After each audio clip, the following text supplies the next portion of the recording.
I come from a family of photographers. My grandfather came from Germany in the late 39. He started a studio in São Paulo. He did a lot of important stories, like the construction of Brasília, the new capital.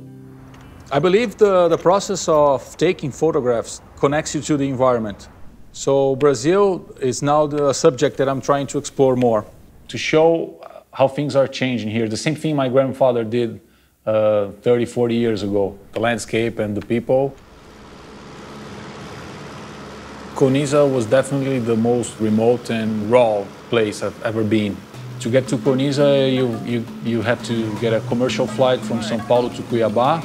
Then you have to rent a smaller plane to get to Kinesia airport. And to get to the forest where things are happening, you also have to drive 3 or 4 hours by truck. It's a tough trip to get there, the absolute opposite of living in a big city like São Paulo. Kinesia was the most violent city in Brazil. People were stealing logs from whoever's properties. The way they settled the differences was killing each other like a mob. There was no law to defend property or defend the trees.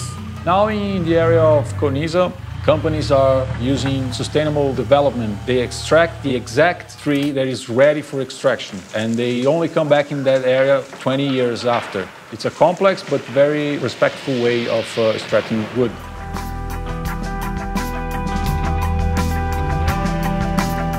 Flying over Kinesia and looking through the airplane window, you just see this huge green carpet and you feel like you're visiting a different planet. We rented a smaller plane and we were allowed to remove the door because you have more room to move around and it's easier to make the frame you're looking for.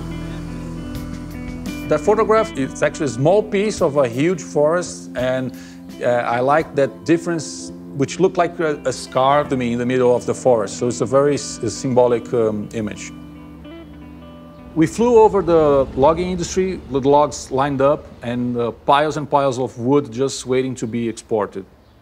And then you see a little bit of the people that work in the forest and the industry. You can actually see where they live because everything in the city is very close by. In other places you don't see a single tree, completely open to cattle. It's just because they didn't take care of the forest. Since 2002, they started to follow the legal procedures and life in Kinesia got really better. I talked to a few of the loggers, especially with older loggers. It was very interesting because for the very first time in their life, they were working for a company with documents and with the rights of weekends and all that. And they used to sleep out in the woods. And now they have tents, they have hammocks. One of them actually said they used to sleep with one eye open, and it was very hard to now sleep without a gun. In the camp, I met the cook. He was a very interesting man, strong personality, and he was the one responsible for cooking 90 meals a day. Before that, loggers had to find their own food or carry their food for days and days. He has a really strong personality and he was very respected because he was the one who created the line and they had to be polite so they won't get the meals right. The last image I did in the last day, and I wanted to express how powerful nature can be and how nature can change people's life. Because you feel very small when you're inside such a big forest. The idea was to put nature in a position of power. A trip like this, for me, puts a lot of things into perspective. Where you live in São Paulo, the reality is very different. I really want to go back and do more photographs, work more in Kinesia.